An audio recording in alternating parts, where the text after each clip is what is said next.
Ya, pendengar di mana-mana Anda berada yang masih mendengarkan siaran kami melalui 97,1 MHz dari program Satu Kanal Inspirasi masih hadir untuk Anda di pagi hari ini.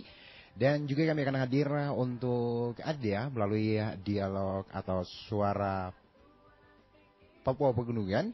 Terkait kita akan membahas di pagi hari ini yakni penerapan pemungutan suara sistem noken pada pemilu 2024 khususnya di wilayah Papua Pegunungan. Dan kami mengajak Anda untuk dapat bergabung pagi hari ini bisa langsung melalui atensi kita melalui WhatsApp ataupun telepon di 0811 48 28 40. Ya, pendengar, salah satu cara pemungutan suara pada pemilihan umum atau pemilu yang berlaku di Indonesia adalah pemungutan suara dengan sistem noken atau sistem ikat, yakni sistem pemilihan umum yang secara khusus untuk sejumlah kabupaten di wilayah Papua Pegunungan.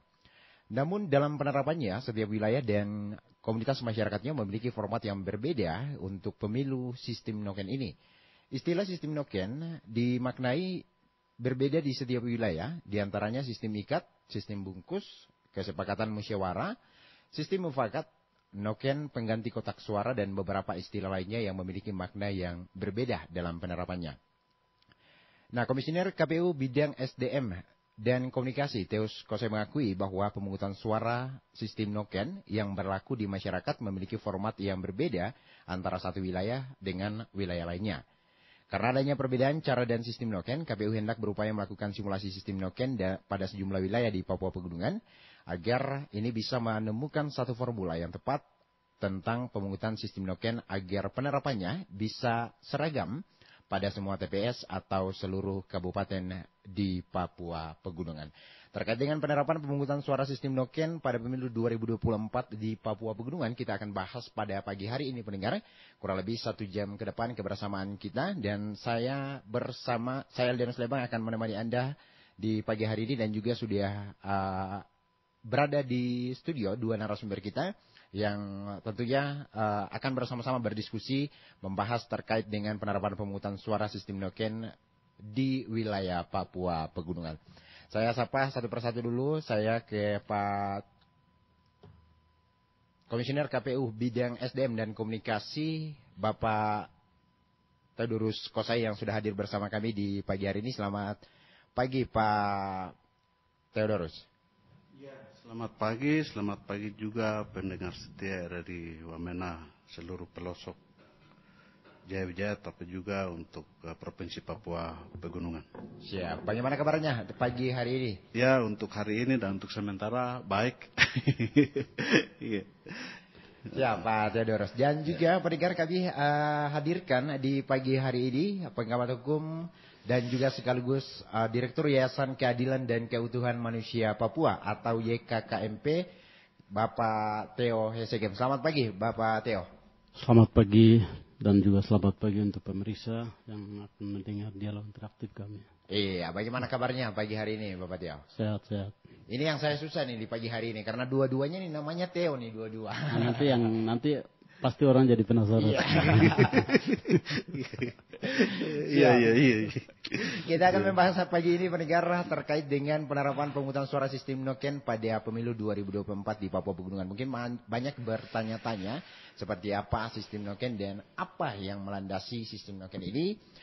Kami atau pendengar ingin mengetahui dulu. Saya ke Pak Theodorus Kosai dulu terkait dengan sistem noken yang akan diterapkan pada pemilu 2024 ini. Regulasi tentang pemilu atau apa regulasi tentang pemilu sistem noken yang menjadi landasan utama adanya sistem noken ini dan bisa diterapkan di wilayah Papua Pegunungan. Silakan Bapak Ateo.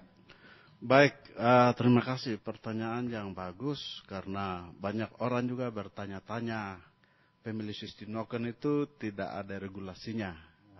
Tidak ada undang-undangnya. Jadi Bapak Ibu sekalian, pendengar setia RRI Wamena, penerapan pemungutan suara sistem noken itu menurut hasil survei, hasil penelitian kami itu sudah terjadi sejak lama dan tidak pernah diketahui oleh banyak orang di Papua maupun seluruh warga Nusantara Republik ini. Namun ketika pada waktu itu pemilu 2009 di Jahukimo, calegnya adalah Pak Eliom Numberi dan Habilinus Suai, menggugat di MK dan muncullah ternyata di Papua itu ada pemilu sistem noken. Nah, mulai dari putusan MK nomor 47 sampai 81, kemudian kesininya lagi 47 sampai 81 2009 juga putusan 41 juga tahun 2014. Yang putusan 41 2014 ini menegaskan bahwa pemilu sistem noken di Papua itu adalah konstitusional bersyarat itu. Nah, konstitusional bersyarat ini sebenarnya ada tiga aspek di dalamnya. Ini kata MK ya, bukan siapa-siapa, MK yang memutuskan, yang menguji undang-undang ya. Nah itu. Nah, pemilu konstitusional bersyarat itu artinya bahwa pemilu sistem noken ini tidak terjadi di semua pelosok tanah Papua, tapi daerah-daerah tertentu. Nah, itu yang pertama disampaikan. Yang kedua, bahwa pemilu sistem noken itu ya praktis, sangat praktis dan konteks dan lokal itu disampaikan. Dan pemilu sistem noken yang ketiga disampaikan konstitusional bersyarat itu adalah sistem noken itu memiliki prinsip-prinsip yang jujur dan adil. 3 poin itu yang disampaikan. Lalu kenapa disampaikan MK seperti begitu? Karena cantolannya adalah Undang-Undang Dasar 1945 di pasal 18B.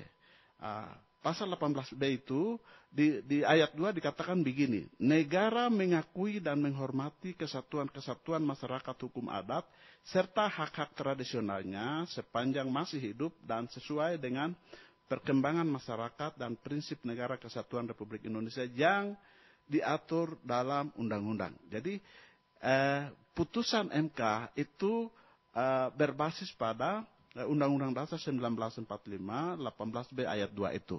Nah, kemudian memang tidak ada undang-undangnya yang dibahas tentang sistem noken. Nah, tapi ada PKPU-nya, PKPU Pemilu 2019 itu PKPU nomor 3 2019 pasal 230. Itu ada 3 poin. Dan pemilu 2024 ini itu ada PKPU 25 kalau tidak salah pasal 117 sekitar itu ada. Itu yang diatur.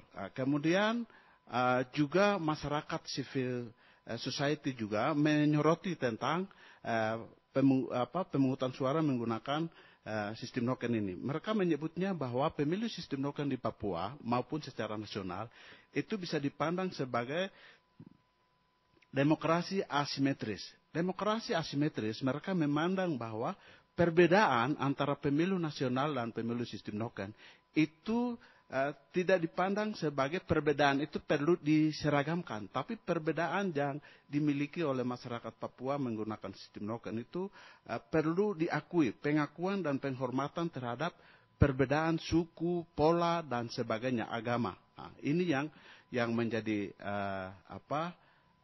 legalitas hukum sehingga ya sampai dengan hari ini pemilu ke pemilu, pemilu presiden, pemilu DPR RI, pemilu DPD, pemilu DPR provinsi, pemilu DPR kabupaten, pemilihan gubernur dan wakil gubernur, pemilihan bupati, wakil bupati, itu di 14 kabupaten ini menggunakan sistem noken. Nah, sekarang di Papua Pegunungan terbagi menjadi 8 kabupaten dan kita di Provinsi Papua Pegunungan ini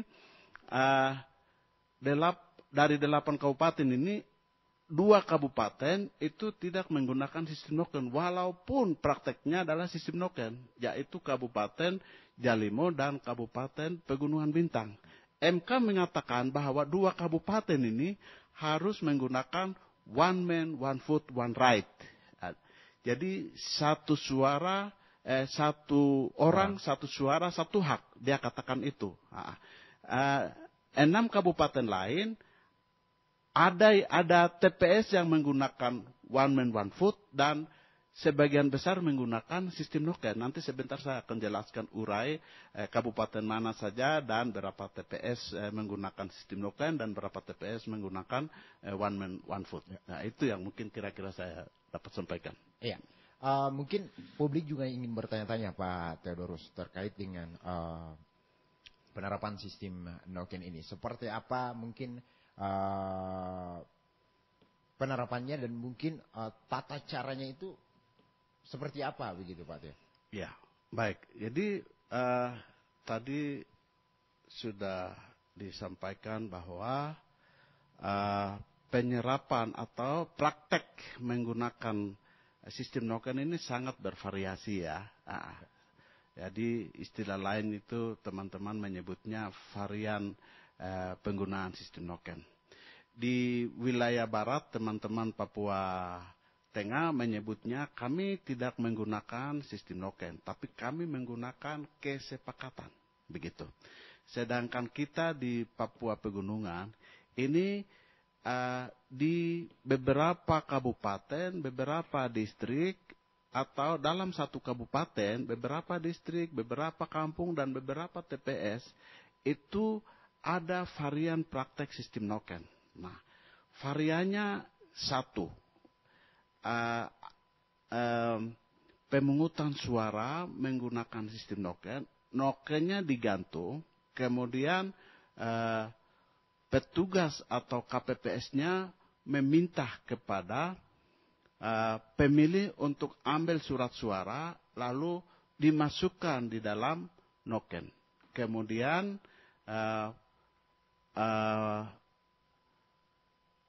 orang-orang yang ada di situ atau paling tidak tim sukses itu diminta untuk dicoblos. Sebelumnya ada TPS lain mempraktekkan bahwa KPPS lah yang harus mencoblos, tapi di aturan tidak boleh. Nah, tidak boleh. Maka pemilu kali ini kami minta, KPU minta bahwa yang mencoblos setelah diisi di dalam noken itu harus tim sukses atau tim yang oleh masyarakat atau oleh calon yang sudah disediakan. Nah, contoh saja waktu kita simulasi di tanggal 22 atau 23 di Woma, itu simulasi itu membuktikan bahwa yang ditancapkan noken di TPS itu adalah caleg dari kabupaten. Nah, ada sekitar 7 caleg, lalu masing-masing pemilih itu ambil surat suaranya, kemudian dibawa ke noken, lalu diisi di dalam noken itu. Kemudian setelah selesai semua, lalu petugas atau tim dari masing-masing itu mencoblos surat suaranya. Nah, pertanyaannya, lalu apakah surat suara untuk caleg DPR Provinsi, DPR RI, DPD, dan Presiden ini gimana? Nah, itu tidak ditancapkan di noken. Tapi kami lihat, kami amati, itu terjadi pembagian bahwa si caleg ini dapat sekian, si caleg ini dapat sekian. Ada kesepakatan di situ. Jadi satu TPS itu ada dua metode yang terjadi. Jadi surat suara itu dimasukkan di noken, tapi sebagian surat suara lain, surat suara DPR RI, DPR Kabupaten, DPR Provinsi, Presiden dan Wakil Presiden dan DPD itu dibagi. Nah, itu hasil dari simulasi. Praktek di tempat lain, mereka tidak menggunakan surat suara, tapi menggunakan jumlah DPT yang ada. Jadi tinggal dibagi. Nah, kesepakatannya terjadi di TPS. Jadi satu kampung katakanlah ada 4-5 TPS dikumpulkan di satu kampung lalu dibahas. Anak-anak asli dari kampung ini yang jadi caleg berapa? Ada sekian caleg misalnya, ada 4 caleg, maka ya suaranya dibagi di situ, disepakati di situ. Termasuk juga calon DPR provinsi, calon DPR RI, DPD, dan juga presiden, wakil presiden. Ini yang disebut dengan varian. Ada juga ya tidak pakai noken, tapi ya kesepakatan pembagian surat suara saja terjadi di situ. Itu yang kami di KPU Provinsi Papua Pegunungan ini memiliki konsep. Kalau pemerintah melalui MK-nya sudah mengakui seperti begitu, sistem noken adalah konstitusional bersyarat. Sebenarnya kami berkeinginan untuk semua TPS itu perlu ada penyeragaman pemungutan suara menggunakan sistem noken. Tapi kami butuh waktu. Ini butuh pikiran, butuh kerjasama dengan pemerintah. Karena apa? Fakta terjadi adalah sekalipun banyak orang mengakui bahwa pemilu sistem noken itu tidak sesuai dengan aturan, itu ilegal. Tapi bukti fakta bahwa presiden hari ini hasil pemilu sistem noken. Gubernur hari ini hasil pemilu sistem noken.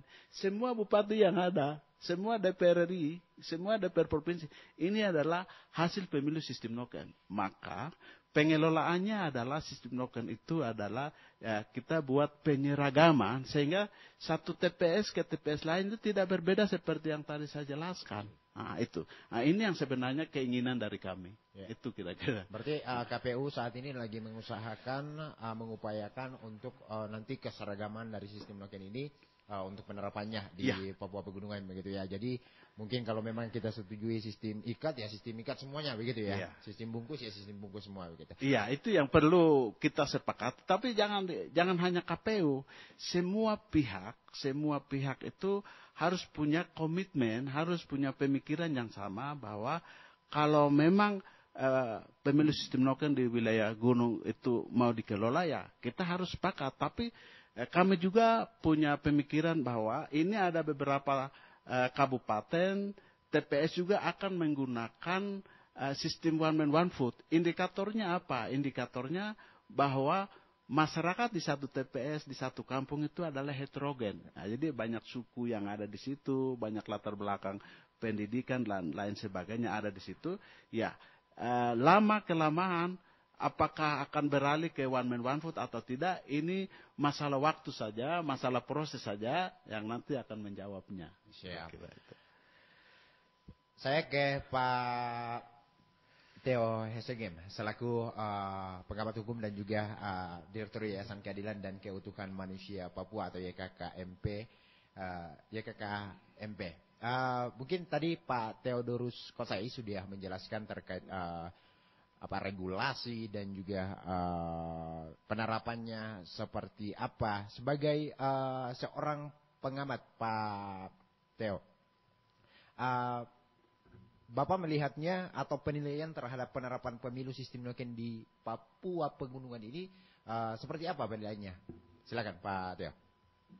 Ya, terima kasih atas kesempatan ini.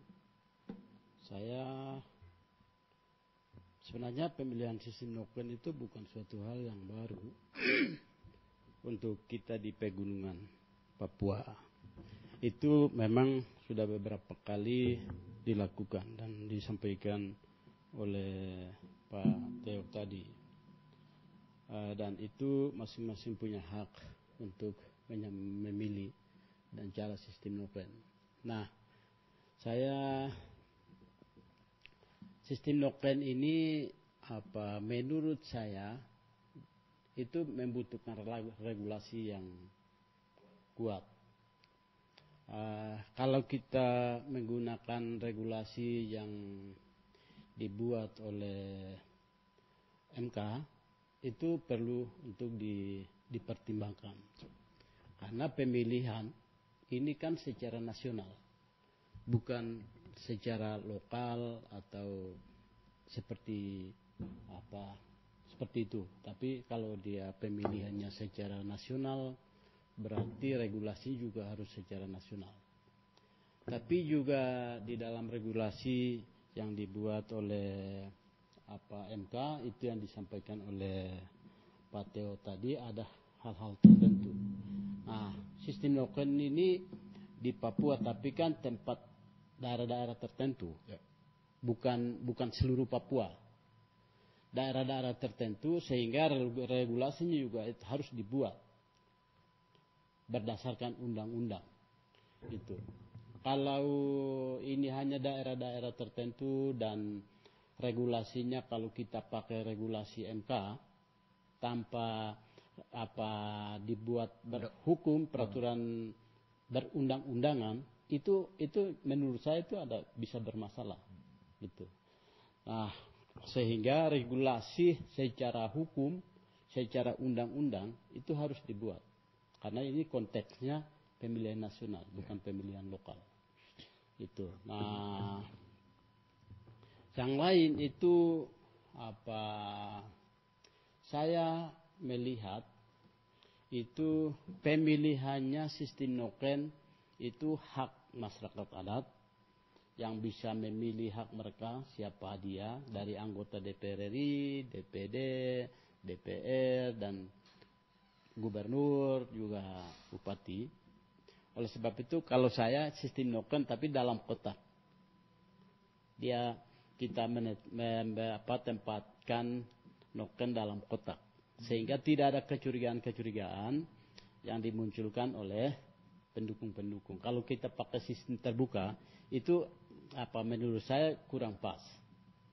Sehingga bisa ada dalam kotak nokennya. Sehingga masing-masing punya hak memilih untuk menggunakan pemilihannya dalam kotak itu. Jadi kalau misalnya saya beberapa waktu yang lalu itu saya ikut tapi noken itu sistem kantung dengan bebas. Nah kalau dengan bebas sistem kantung bebas itu akan sulit dan itu akan muncul ketidaksenangan satu sama yang lain. Kemudian nanti masing-masing pendukung itu mungkin saling sentimen antara pendukung satu sama yang lain. Jadi kalau menurut saya itu bisa pemilihannya bisa dalam kotak seperti kotak, tapi nokennya seperti biasa digantung. Tapi dia ada ruang dalam seperti kotak begitu. Sehingga tidak ada yang kita bicara hari ini jangan sampai terjadi potensi konflik. Kita mengatasi potensi konflik. Soal sistem noken atau tidak itu sebenarnya hal yang biasa. Tapi sekarang bagaimana kita mau proses pemilihan ini bisa berjalan baik tanpa ada korban. Kan begitu. Korban itu bisa secara fisik, terus korban bisa secara psikologis, itu semua bisa terjadi. Untuk itu, kalau itu yang terjadi, berarti kan kita mengarah pada hukum. Kalau itu terjadi pelanggaran-pelanggaran. Oleh sebab itu, konteks pemilihan sistem noken itu juga memang harus diundang-undangkan secara hukum. Itu. Nah, sehingga dia terarah. Kalau ada yang melakukan pelanggaran dalam konteks sistem noken itu kan kalau sudah diundang-undangkan kita berpacu semua ke sana. Begitu. Kalau tanpa diundang-undangkan dalam proses pemilihan noken, kita mau berpacu pada regulasi yang dibuat oleh MK, menurut saya itu tidak kuat. Karena itu bukan undang-undang, itu hanya sebatas regulasi. Itu. Jadi saya pikir itu. Jadi kita sistem noken di daerah-daerah tertentu yang di regulasinya itu hanya di Papua, tapi Papua bukan semua. Hanya di gunung. Tapi juga pemerintah pusat, KPU juga harus berpikir bagaimana tahapan-tahapan. Kalau itu, dan ini harus pikir 2 kali lipat, karena ini daerah-daerah tertentu, bukan seluruh Papua. Begitu. Nah, sehingga saya pikir itu ini perlu diskusi. Yang lain itu membutuhkan penelitian yang sudah disampaikan. Terima kasih Pak Kosai sudah lakukan penelitian soal itu, sistem noken. Dan itu butuh waktu. Dan itu yang didorong kepada MK untuk itu bisa diundang-undangkan.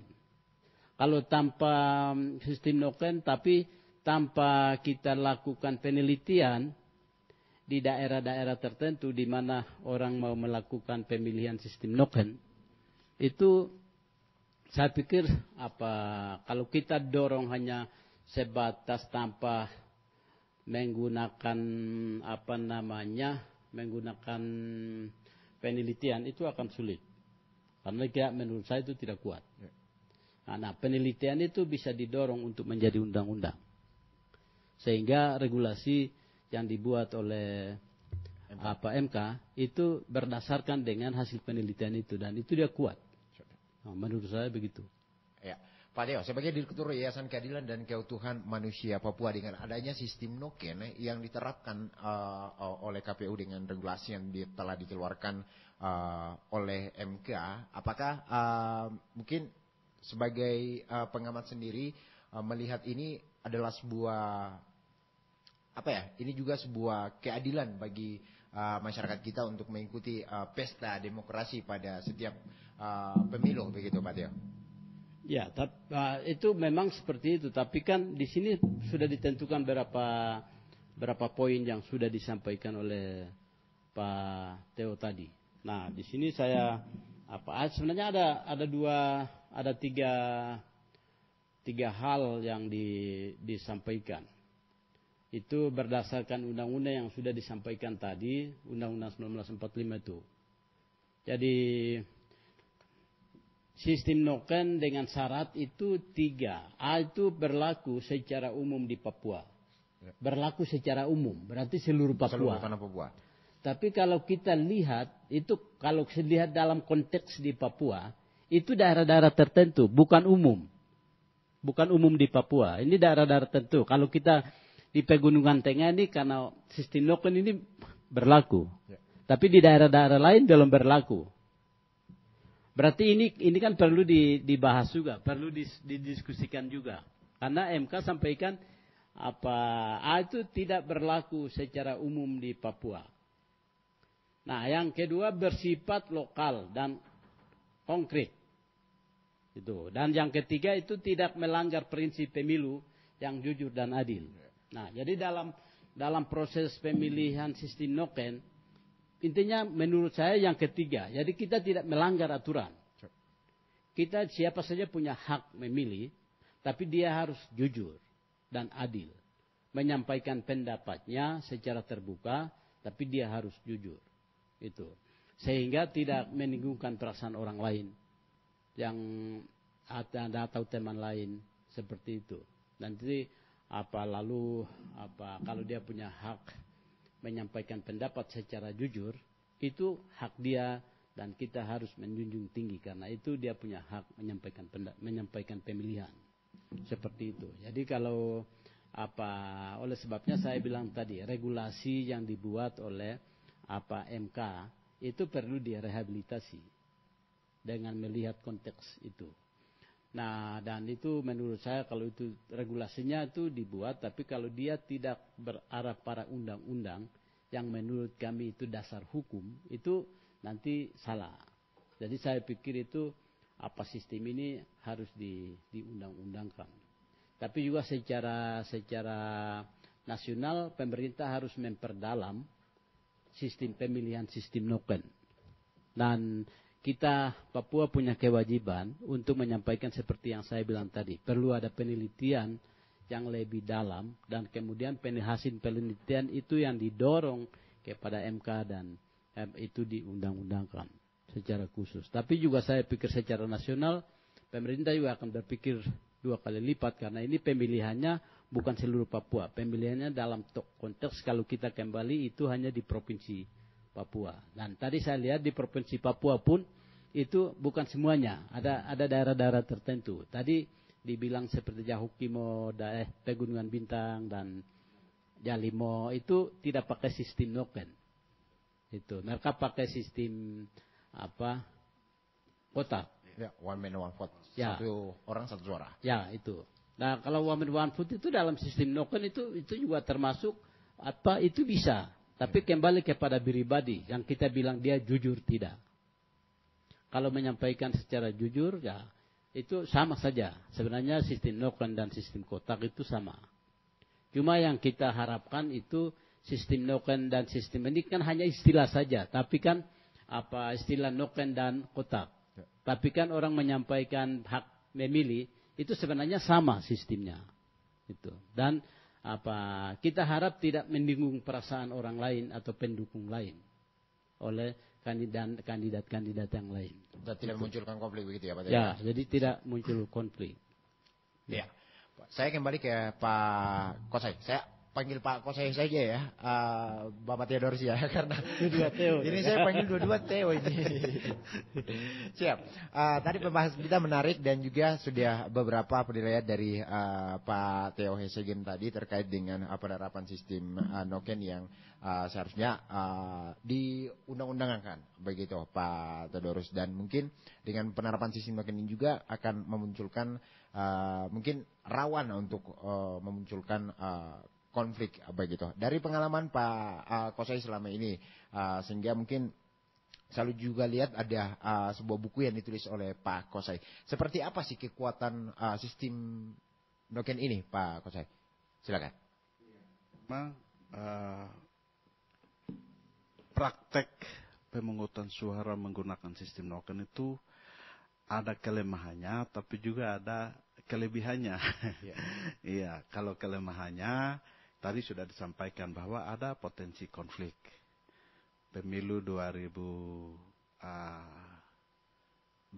kalau tidak salah, atau beberapa pemilu lalu di Tolikara misalnya sudah sepakat, tapi ada calon yang tidak terima, lalu kemudian ada konflik. Itu juga sempat terjadi. Ribut-ribut, kok saya juga caleg, tapi kok kenapa suaranya ke dia? Itu juga ada konflik. Jadi ada konflik fisik, non fisik itu. Jadi ketika orang sudah mengalami kekecewaan terhadap kok masyarakat ini atau kepala suku ini atau tokoh ini kok mengarahkan suara ke orang-orang ini gitu. Ada juga kesepakatan di bawah sekarang ini, saya baru tahu sekarang bahwa ini konteks pemilu juga. Ya. Jadi ada beberapa anak daerah yang atau dari distrik itu maju, katakanlah ada 10, maka dari 10 ini suaranya lebih tinggi, maka yang perolehan suara yang sedikit ini semua geser ke dia untuk dia yang masuk DPR daripada tidak ada sama sekali. Ini saya baru tahu sekarang. Ini sedang terjadi. Jadi hal-hal macam begini kan ya tadi kita sudah tahu bahwa ini kesepakatan awal. Kalau kesepakatan itu mulai praktekan sampai dengan menghasilkan satu orang perwakilan dari desa atau dari wilayah itu atau distrik itu untuk menjadi anggota DPR. Ini yang sedang terjadi. Jadi ada kelemahan, misalnya soal pengadministrasian. Kebanyakan pemilu sistem noken lemahnya di pengadministrasian. Jadi pada saat pemungutan suara itu setelah dilakukan pemberian suara di TPS itu kadang tidak terjadi penghitungan si caleg ini dapat berapa, lalu dicatat dalam model C hasil. Ya, kalau dulu disebut dengan C pleno ya dulu, C plano, dicatat di C plano. Sekarang disebut dengan C hasil KWK. KWK itu kepala daerah dan wakil kepala daerah. Atau C hasil DPR. C hasil DPR itu maksudnya DPR provinsi, ada DPR kabupaten, ada DPR RI, atau C hasil DPD, atau C hasil PPWP. PPWP itu presiden dan wakil presiden. Jadi itu tidak dicantumkan. Maka yang tadi saya bilang penyeragaman, tadi saya bilang itu termasuk memperbaiki form, memperbaiki formulir-formulir yang selama ini berantakan. Ini yang tugasnya KPU juga untuk menertibkan kembali itu. Jadi ada banyak kekurangan, beberapa hal itu cukup saya wakilkan. Saya ke kekuatan dari pemungutan sistem noken. Kekuatannya adalah kalau diterjemahkan di Otsus, jadi ini pemilu 2014, pemilu 2019 kemarin, rata-rata pemilu menggunakan sistem noken yang perwakilan di DPR RI, DPR provinsi, DPR kabupaten, rata-rata orang asli Papua. Nah, ini berbeda dengan pemilih one man one vote. Katakanlah di Merauke. Merauke itu 30 kursi DPR-nya. Nah, tetapi orang asli Merauke itu hanya cuma 3. Nah, orang non Papua dapat 27 kursi. Ini, jadi itu ada kekuatannya ada di situ. Nah, kekuatannya ada di situ. Lalu kekuatan lain juga adalah terkait dengan pemilu sistem noken ini ya dianggap oleh mereka yang menerima manfaat itu dianggap efektif. Nah, dianggap efektif sehingga bisa diterapkan. Nah, itu. Nah, ini beberapa catatan kalau membaca buku ini juga hasil penelitian, judul pemungutan suara sistem noken atau IKAT, proteksi pragmatisme pemilih pemungutan suara, evaluasi dan perbaikan pemilu sistem noken atau IKAT 2024 ini, itu kalau dibaca ya kita mendapatkan pemahaman yang utuh karena ada kelebihan dan kekurangan. Itu juga sudah disebutkan di situ. Pemerintah selama ini juga belum mengelola DPT ini juga dengan baik.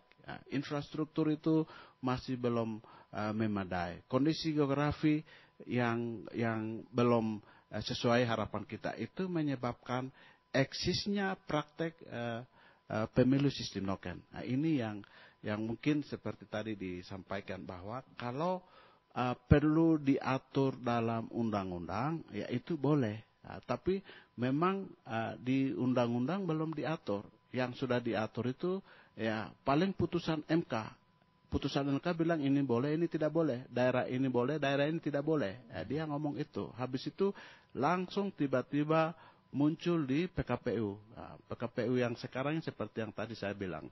118 PKPU nomor 25 2023 itu sudah dicantumkan ada 4 poin di situ. Nah, karena itu ya kalau memang mau dorong pemilu sistem noken ini lebih baik lagi ke depan, memang diatur dalam undang-undang. Tapi memang undang-undang itu sampai hari ini kita juga dalam evaluasi sistem noken beberapa waktu lalu, beberapa periode pemilu yang lalu juga, kenapa belum diatur? Tapi belum pernah dijawab, pemerintah pusat itu belum pernah dijawab. Mungkin tidak ada campur tangan dari pemerintah daerah baik provinsi maupun kabupaten. Nah, ini yang mungkin perlu dipahami bersama.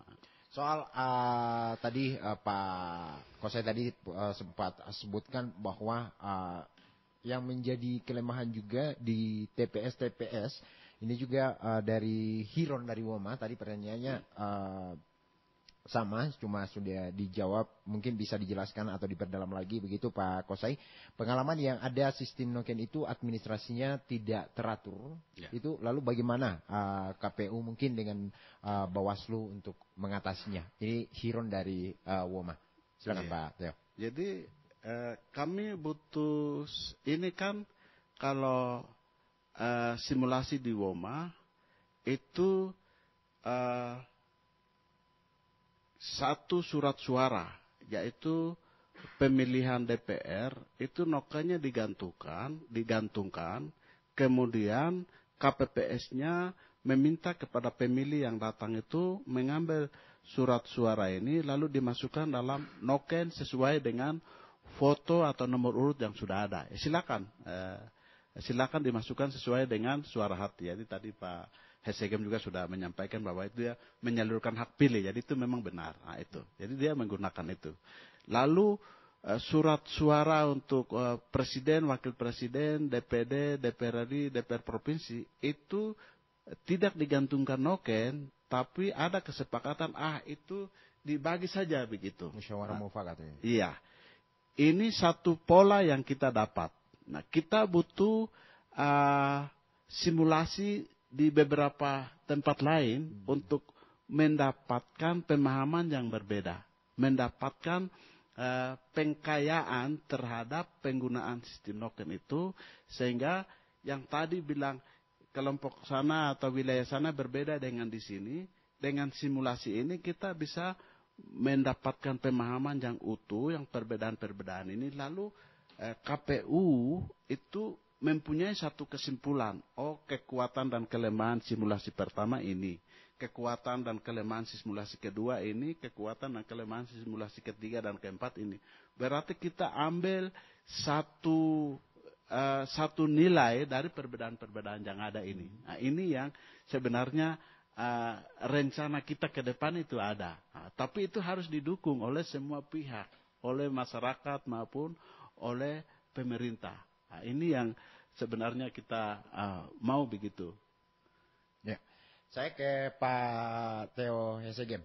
Tadi sudah dijelaskan oleh Pak Kosai terkait dengan kekuatan bahwa sistem noken ini ada kelemahan dan juga kelebihan. Selaku Direktur Yayasan Keadilan dan Keutuhan Manusia Papua, dengan adanya sistem noken atau sistem ikat ini, mungkin penilaian dari Pak Theo sendiri, apakah ini juga sudah cukup untuk keberpihakan dan melindungi orang asli Papua atau seperti apa begitu Pak Theo? Ya, saya sistem ikat atau sistem bungkus kalau kata sepakat ini kan kalau kita bilang kata sepakat itu kita kembali kepada masing-masing kandidatnya di daerah masing-masing. Kalau misalnya seperti yang disampaikan Pak Kusai tadi, di daerah masing-masing ketua atau kandidat muncul 5-10 orang misalnya, itu kan membutuhkan kesepakatan. Siapa suara terbanyak? Pada kandidat-kandidat itu masing-masing. Nah, kalau soal proses pemilihan, itu kata sepakat ini agak sulit untuk dipakai di kalangan masyarakat, karena pendukungnya masing-masing. Ya, itu akan sulit. Kalau kita mengajak masyarakat untuk sepakat memilih satu orang misalnya, itu akan susah karena masing-masing punya hak memilih yang berbeda. Nah, kalau kata sepakat itu kita kembali kepada kandidat di daerah tertentu. Daerah itu misalnya dipatkan seperti Woma tadi.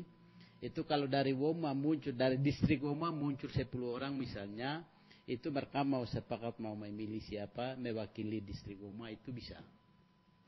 Nah, kalau bungkus, ini dia bisa muncul di kalangan masyarakat bawah. Kalau mereka mau bungkus, kasih kandidat yang ke siapa. Dan ikat. Itu. Tapi seperti kelemahan yang disampaikan di TPS-TPS tadi, ini kembali kepada penyelenggara.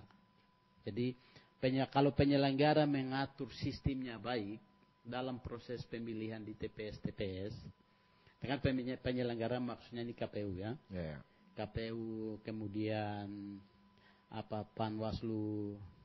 Ini kalau mengatur sistem pemilihan di TPS-TPS secara baik, itu menurut saya proses pemilihan juga akan berjalan baik. Tapi kalau sistemnya itu tidak diatur baik seperti yang sudah disampaikan Pak Teo, ada kelemahan-kelemahan itu nanti sistem pemilihannya juga nanti masyarakat sebagai hak memilih itu juga akan bingung. Ini nanti pemilihannya seperti apa begitu. Oleh sebab itu mereka yang berbasis daerah-daerah TPS ini membutuhkan sosialisasi dalam proses pemilihannya seperti apa, pesta demokrasinya seperti apa. Ini kan membutuhkan sosialisasi yang lebih ke dalam. Apalagi kita mengatakan sistem pemilihan noken ini banyak, ada yang mengerti, ada juga yang tidak mengerti. Jadi saya pikir KPU punya kewajiban untuk sebagai penyelenggara itu melakukan penerapan yang baik kepada kelemahan-kelemahan yang sudah disampaikan itu perlu dibenahi. Sehingga proses pemilihan di TPS-TPS itu bisa berjalan sesuai dengan kita bilang tadi, adil, jujur. Itu bisa mereka punya hak untuk menyampaikan memilih tanpa ada masalah. Macam begitu. Jadi intinya sistem noken ini bisa dilakukan yang asalkan sistem atau penerapannya di bawah itu nanti dicarikan solusinya seperti apa yang terbaik begitu ya. Ya, jadi pasti ada solusinya. Ya. Bagaimana itu proses pemilihan bisa berjalan baik itu kembali kepada KPU. Supaya sistem penerapan pemilihan itu dimantapkan. Kalau itu sudah mantap, kan jalan itu mulus. Ya. Kalau kelemahan itu masih tersendat di situ, itu nanti proses pemilihannya juga bisa terhambat dari kelemahan itu. Jadi saya pikir KPU punya kewajiban bagaimana penerapan sistem noken dan sistem kotak ini perlu disosialisasikan kepada TPS-TPS di seluruh Papua. Seperti itu. Jadi setiap KPU punya masing-masing. Di seluruh Papua setiap KPU itu punya kewajiban soal itu. Nah, kelemahan yang disampaikan oleh Pak Kosai itu bukan hanya di wilayah pegunungan. Ini hampir semua. Kalau KPU tidak kerja dengan efektif, kelemahan itu yang dirasakan oleh pemilih. Itu. Jadi kita punya kewajiban untuk menyampaikan sosialisasi cara dan lain-lain. Siap. Saya pikir itu. Iya, saya kembali ke Pak Kosai. Terkait tadi berapa banyak kabupaten yang akan melakukan pemilu sistem noken ini di tahun 2024? Silakan Pak. Ya. Sebenarnya data ini yang saya harus sampaikan awal, tapi tadi lupa. Jadi kita di Provinsi Papua Pegunungan ini ada 8 kabupaten. Dari 8 kabupaten ini ada 2 metode yang memang masyarakat akan melakukan pemungutan suara di tanggal 14 Februari 2024. Kecuali Nduga. Nduga itu 445 TPS itu 100% sistem noken. Tidak ada lagi one man one vote atau sistem kotak, itu tidak ada. Tapi 7 lain itu ada 2 metode yang masyarakat akan lakukan. Karena hari ini kita bicara soal sistem noken, maka beberapa catatan per kabupaten mungkin perlu diketahui oleh pendengar RRI Wamena. Yang pertama itu Jahukimo. Jahukimo ada 1 distrik, itu 8 kampung, 13 TPS itu menggunakan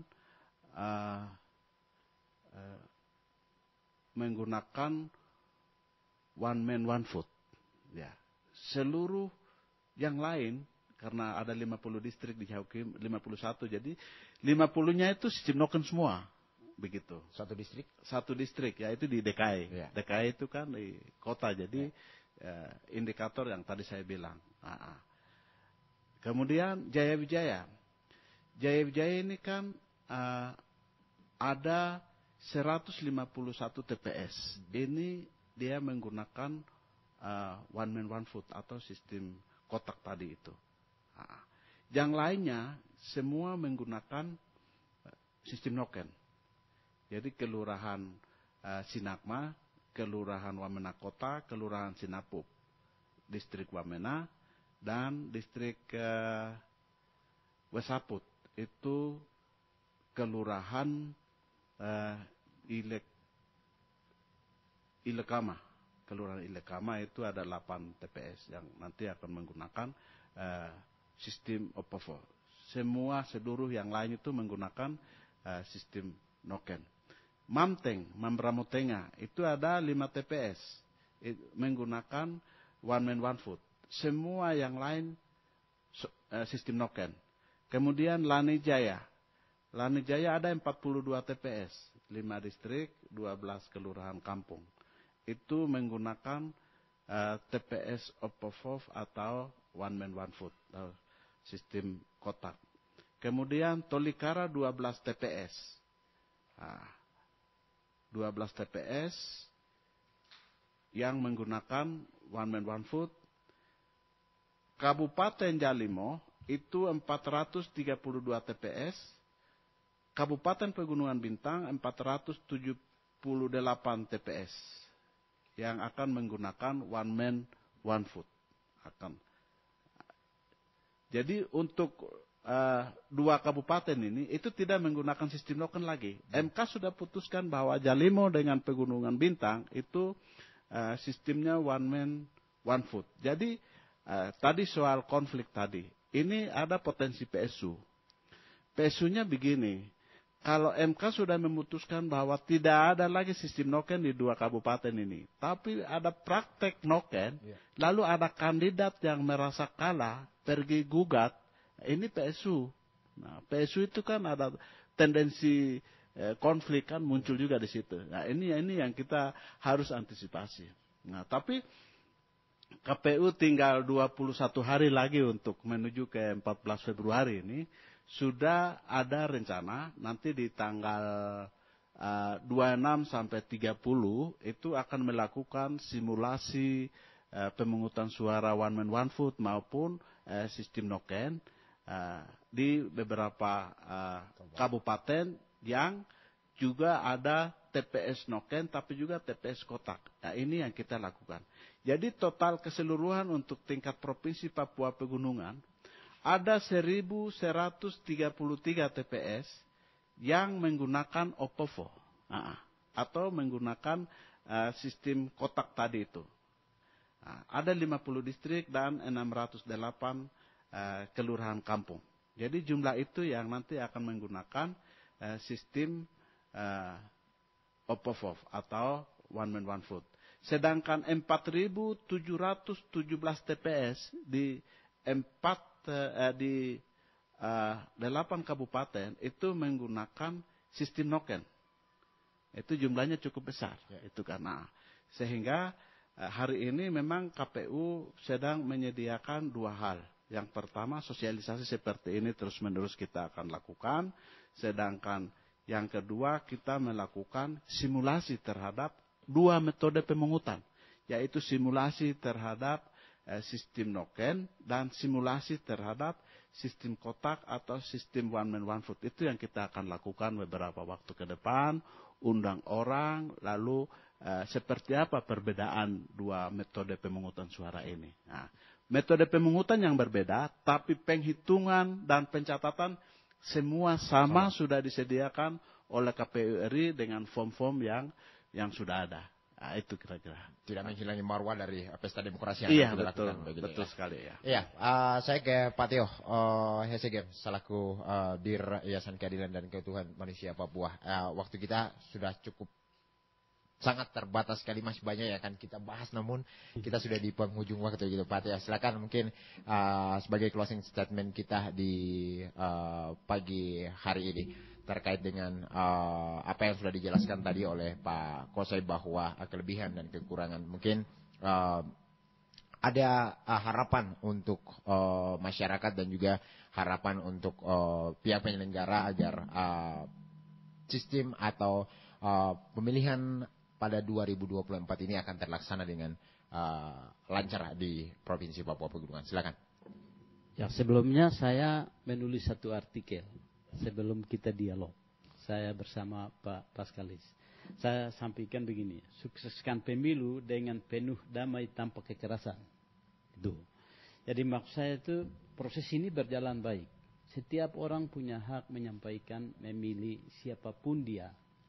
Itu oleh sebabnya siapapun yang sudah memilih hak dia kepada seseorang itu tidak boleh lagi ada semacam bermasalahan di internal mereka. Jadi saya pikir tadi apa yang disampaikan oleh Pak Kosai itu sangat luar biasa terkait simulasi sebelum kita masuk sampai ke sana dalam proses pemilihan tanggal 14 Februari. Dan itu tahapan-tahapan ini harus lebih dilancarkan, termasuk sosialisasi yang sudah sampaikan tadi. Sehingga pemilih punya hak untuk memilih. Itu satu. Yang kedua itu saya juga berharap kepada seluruh kandidat. Tuh. Jadi seluruh kandidat itu masing-masing punya hak untuk mencalonkan sebagai anggota DPD, anggota DPR RI, anggota DPR, dan juga bupati dan gubernur. Nah, saya harap semua kandidat itu menerima kekalahan, menang dan kalah. Sistem itu harus dimiliki. Jadi kalau ada yang mengatakan kalah, ya itu hasilnya. Kalau ada yang menang, ya itu hasilnya. Jadi antara kita punya kandidat-kandidat yang sudah maju, itu inti yang paling pertama yang saya punya harapan, mereka lebih mengerti politik. Politik punya cara kerjanya. Kalau orang tidak mengerti politik dan maju, dan itu akan menjadi konflik. Maksud saya ini, dia merasa kalah kemudian dia bikin masalah, itu maksud saya. Jadi oleh sebab itu masing-masing kalau mereka maju itu kita tidak bisa membatasi karena itu mereka punya hak bertarung dalam proses pemilihan itu. Tapi jangan sampai maju mau bertarung tapi dan kemudian tidak menerima kekalahan itu lalu membuat konflik.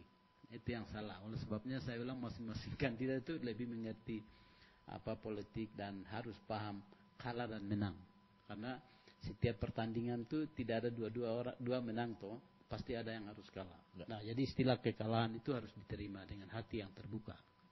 Dan kemudian setelah terima tapi mendorong memprovokasi orang lain untuk membuat bikin kacau. Itu nanti itu orang-orang berpolitik yang tidak dewasa. Tapi kalau orang yang sudah dewasa itu dia anggap itu hal yang biasa. Kalah dan menang itu hal yang biasa. Seperti itu sehingga tidak berdampak masyarakat dirugikan. Begitu. Jadi saya pikir proses pemilihan ini berjalan demokrasi yang benar, kemudian kita harus terapkan pemilihan ini dengan sesungguhnya sehingga jalan damai itu terjadi. Itu kedua. Yang ketiga, itu saya juga berpikir KPU harus bekerja jujur. Ya, saya juga berharap tidak terjadi pengalihan suara. Nanti kalau terjadi pengalihan suara biasanya di situ juga terjadi keributan. Jadi KPU sebagai penyelenggara itu harus tegas. Jadi suara yang sudah dimiliki oleh masing-masing itu yang diterapkan. Jadi kalau terjadi pengalihan itu nanti akan terjadi masalah. Itu. Nah, kembali kita bilang kesepakatan tadi. Jadi seluruh kandidat sudah sepakati daerah itu mereka mau kasih menjagokan dari 10 orang menjagokan 1 orang, itu kita bersyukur. Tapi masing-masing menahan suaranya itu yang nanti akan salah. Jadi saya pikir itu KPU bekerja dengan jujur, adil sehingga setiap kandidat itu sedikit punya rasa keadilan, mendapat rasa keadilan dalam proses pemilihan ini. Terima kasih. Ya, siap. Terima kasih Pak Theo Hesigem. Saya ke Pak Theodorus Kosai. Waktu dan juga kesempatan yang sama mungkin sebagai closing statement kita di pagi hari ini. Silakan Pak Theo. Baik, terima kasih banyak. Yang pertama terkait dengan pemungutan sistem noken. Ya, tadi saya sudah sampaikan bahwa ada 1.133 TPS one man, one vote, one right atau POVO. Yang kedua, itu ada 4.717 TPS yang menggunakan noken. Terkait dengan dua sistem yang juga KPU Provinsi Papua Pegunungan dibantu oleh teman-teman KPU Kabupaten, 8 kabupaten, dibantu lagi oleh badan etok yang namanya PPD, PPS, dan akhirnya ujung tombaknya adalah KPPS. Ya, seperti yang tadi disampaikan bahwa KPU tidak boleh mengalihkan suara, KPU bekerja jujur dan adil. Ini terima kasih itu untuk nasihat-nasihat yang kita ikuti, pegang. Kami akan melakukan sosialisasi terus-menerus kepada masyarakat. Kami juga akan melakukan simulasi dan yang ketiga kami akan melakukan BIMTEK kepada PPD, PPS, KPPS supaya mereka bisa bekerja sesuai dengan aturan. Nah, ini yang kami akan lakukan sehingga pemilu di 2014